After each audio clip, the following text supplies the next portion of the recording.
हुजूर अलैहिस्सलाम ने फरमाया कि मैंने कुछ लोगों को देखा कि पत्थरों से उनके सर कुचले जा रहे हैं, और पत्थरों से कुचलने की वजह से उन लोगों के सर कीमे की तरह हो जाते, लेकिन थोड़ी देर के बाद फिर सही हो जाते हैं, लेकिन फिर दोबारा उनके सर कुचले जाते। तो मैंने पूछा, जिब्रील ये कौन लोग हैं? तो कहा कि ये वो लोग हैं कि जिनके सर नमाज की वजह से बोझल रहते थे, नमाज जिनको बड़ी भारी लगती थी, अजान की आवाज़ सुनते और फिर दोबारा सराहने पे सर डाल देते और उठने की हिम्मत ना पड़ती, तो इनके सर नमाज की वजह से बोझल होते थे और आज इनके सर पत्थरों से कूटे जा रहे हैं। तो आप सब और मैं गौर करें कि हमारी ज़िंदगी में कहीं नमाज से कोताही तो नहीं है। और ये भी सुन लीजिए कि ये मेराज का तोहफा ख़ास है जो हुजूर लेकर आए हैं, इसीलिए अस्सलातो मेराजुल मोमिनीन कहा गया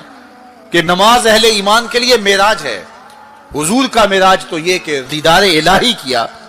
और वहां तक पहुंचे जहां किसी का तसव्वुर भी नहीं पहुंच सकता। लेकिन इस उम्मत के लिए मेराज ये है कि जब वो पेशानी सजदे में रख के सुभान रब्बियल आला कहती है, इतनी रहमतें बरसती हैं कि अगर लोगों को पता चल जाए कि हम जब सजदे में होते हैं तो कितनी रहमतें बरसती हैं, तो वो सजदे से सर ही ना उठाएं,